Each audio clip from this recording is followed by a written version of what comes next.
It starts, as many things do, with a hurricane. Katrina had just wreaked havoc across the Gulf. Andy made his way down from Washington State, and Erik drove from San Francisco. They both ended up in Mississippi. Andy designed and managed one of the largest tent cities. Erik, through his work with the Pearson Foundation, opened up tent schools across southern Mississippi. They were just waiting to meet, but they needed a catalyst. Erik made a 30-minute film about the lack of help Mississippi was receiving from the government and sent it to Oprah. A few weeks later, this lady shows up. Erik acted as her guide. Her first thoughts were, why is this dude from Pearson Education acting like a producer? It didn't take long, however, for them to become good buddies. When Erik and Lisa ended up in Andy's tent city to film a segment, the third part of the triumvirate was in place.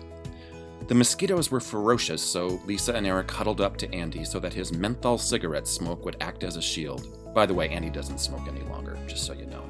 Through the Pearson Foundation, Erik and Andy then created a digital arts program teaching kids who had lost everything how to make movies. Partnering with Nokia, kids used mobile devices to film public service announcements, or PSAs, about what was going on in Mississippi. We taught them to edit using Premiere Pro. A new program was born. Erik and Andy then went to Gambella, Ethiopia to open up an orphanage. Erik was there for the opening, then went back to the Gulf to manage the programs. Andy stayed on for a year managing the orphanage and learning valuable lessons about how to work in the developing world. Several months later, Lisa was on a plane home after having filmed a segment for Oprah in Ghana. She was in search of the children who had been sold by their families to fishermen in Lake Volta. In the process, she met an amazing kid named Never. He had been enslaved to be on the boats with the fishermen overnight, having to jump into the freezing water to rescue the nets off of the reeds. If one of his fellow slaves got tangled and died in the ropes, Never's job was to cut his friend from the nets. The International Organization for Migration had a program to rescue these children and rehabilitate them back in the capital, Accra. That is where Lisa met Never. As she sat on the plane home, she emailed Erik saying, "You and Andy need to come here and do your digital arts program with these amazing kids." Through the Pearson Foundation, Erik and Andy started a new chapter and went right to Ghana. Here is part of the film Never made with his friends during our digital arts program. They created PSAs to shed light on the issue of trafficking on Lake Volta. My father's name is Napoleon. Because of poverty, he sent me to Yeji to fish with a fisherman called Vincent Clark. I was staying with my grandmother, but unfortunately one day she asked me to go to Yeji with a friend. Yeji Chakrai is a place where there are many fishermen and have children working with them, and the children are suffering. At Yeji, I used to go with the man to the riverside, and I also do housework. I don't eat on time. They treated me very cruelly. Barakaba, moto skuva, afotano no, tata yobogbo moto skuva. Tata mbe gala kemele ala kono jinyo pola skuva.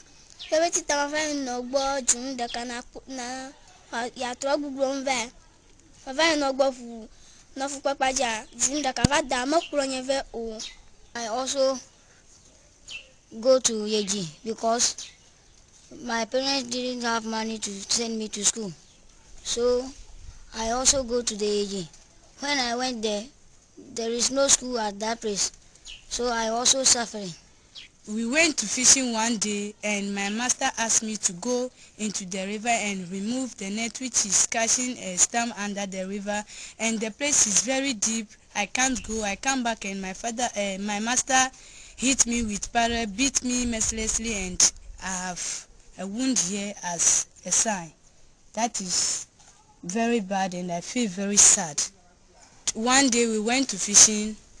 I saw a very big boat coming towards. They said they have come to rescue me from child trafficking. That I'll go to my hometown and they will educate me and I'll see my parents. I feel very happy. Now I'm so grateful and joyful that I'm at home with my parents who clearly regret sending me and want to see me again. After my rescue, I'm very grateful that I'm now with my parents, and now I'm in SSS2 Sogakope Senior High School, and I'm aiming at a journalist in future. So I thank everybody. I thank every Tom, Dick and Harry that they should help NGO to improve upon their work to rescue other children. Thank you. From there, Erik and Andy made their way across Africa, learning valuable lessons along the way. We worked with kids from Roots and Shoots. This is the youth activist program that Jane Goodall created to help kids in the developing world learn how to save their environments. We took kids from Kigoma, Tanzania, into the jungle to film the family of chimpanzees Jane had been studying for over 30 years. The kids made PSAs about how deforestation was putting this family of chimps in peril. Side note, most of these students came from the streets and had very few prospects. After learning how to film and edit, several of them opened up their own media company in Dar es Salaam. They are still going strong and have hired more kids off the street to become part of the company. The next stop was South Africa, where we worked with girls from the SOS Children's Village for orphans. Most of these girls had been sexually assaulted, and many of them had lost both parents to AIDS. The girls made PSAs about the plight of the girl child in Africa. Here is a snippet of the film an amazing girl named Kafilawe made about her own situation.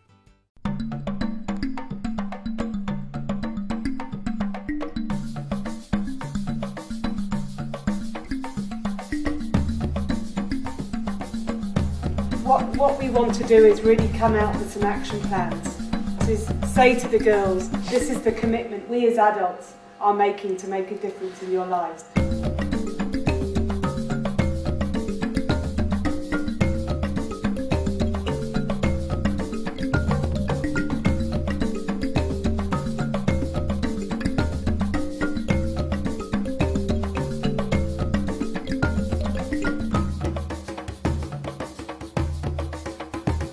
At the moment in South Africa, there isn't a national imperative or a national project to address the issue of girl abuse. What we've done is we've actually honed in on this whole girl-child issue.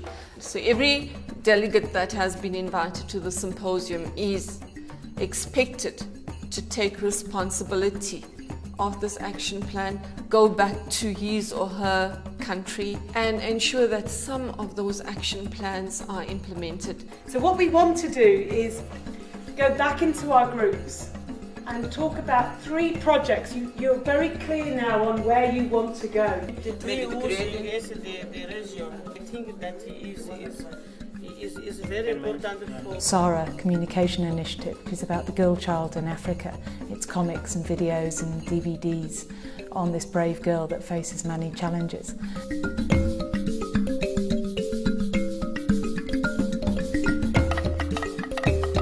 We got in on the Saturday and we did an orientation program with the girls. Each one dealt with the SARA storyline, what it meant to them, what they learned, and how it affects them. Sarah's family allows her to come stay in their house. But Sarah is not going to do the wrong thing and drop out of school. And it's never to trust anyone if you don't really know who they are. I wish I could be just like her. She's got this confidence in her. She's got this power. And for me, it's like, whoa, she's a very good role model for me. It was my first time using a laptop. I didn't know anything. I didn't know that we can actually use a computer to make a movie.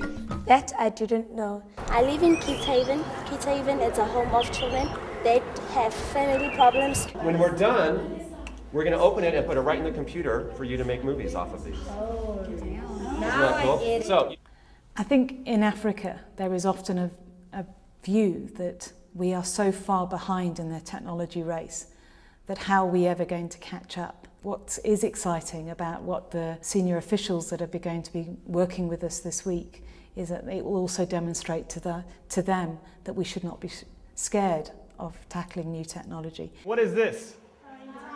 What do you do with it? Music, video. We worked with them on discussing different issues that they might face that correlate with the books. And we also worked with them on how to actually use the software, how to film their own films, how to take their own pictures, how to record their own voices. Every day we go home with cameras, cell phones, Nokia cell phones. No one could give you such an expensive thing and say, you know, take this home, you'll bring it back tomorrow. So I was like, oh, God, thank you, you're blessed us.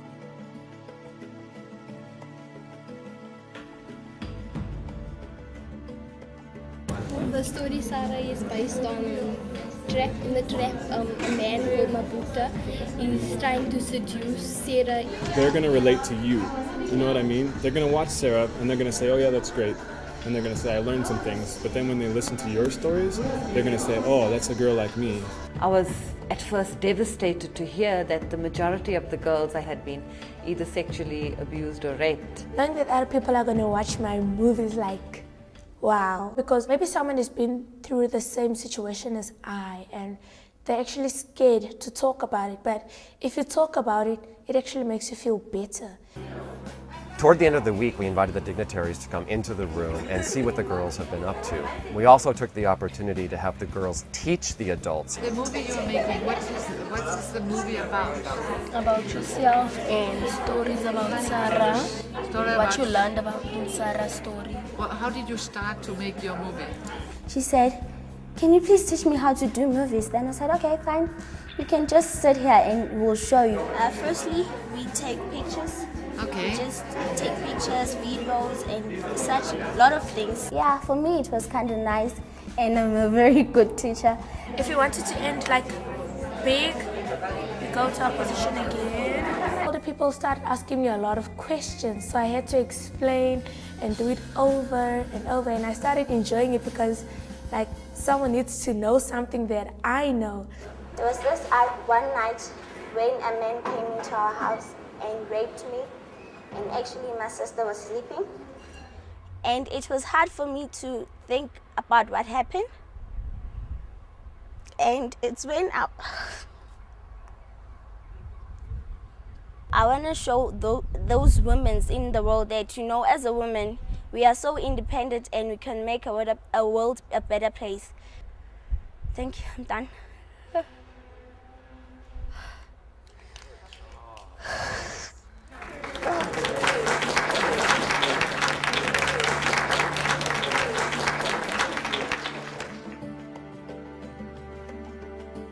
I wanted to tell a lot of girls that don't be scared to talk. Don't hide whatever that you have in your heart. Because if you hide it, it's going to still be in your heart and it's going to be hard. But then it's going to be hard when you are trying to talk to another person. Between Matthew Miller and Pearson, what they've done together, I think they've created an overwhelming opportunity for these girls to believe in themselves.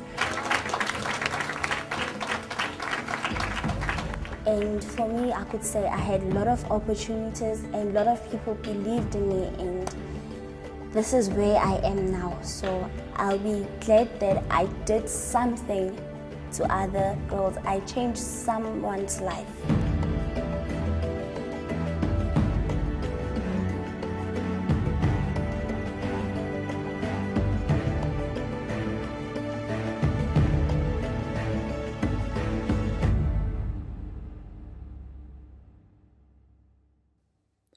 From there, we stopped in Kenya to work with the Girl Guides to make PSAs about issues like sugar daddies and girls' lack of education. Then off to Nigeria, Botswana, and Uganda. Eventually, the digital arts programs were delivered in Colombia, Chile, Brazil, India, China, and Indonesia. Another tour of Africa brought the Pearson and Nokia program called Bridge IT to teachers and students living in extreme poverty.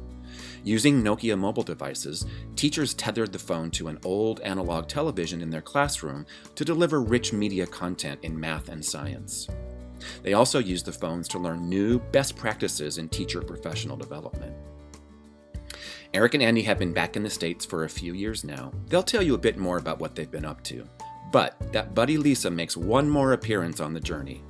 With hubby Paul, they introduced Erik and Andy to Roy, and a new adventure is about to begin. As Erik and Andy read the proposal Roy sent, they both had the same thought at the same time. Everything we've done was in preparation for Children in Harmony. Needless to say, we are so thrilled to be here with all of you, and we can't wait to see the results of our first program.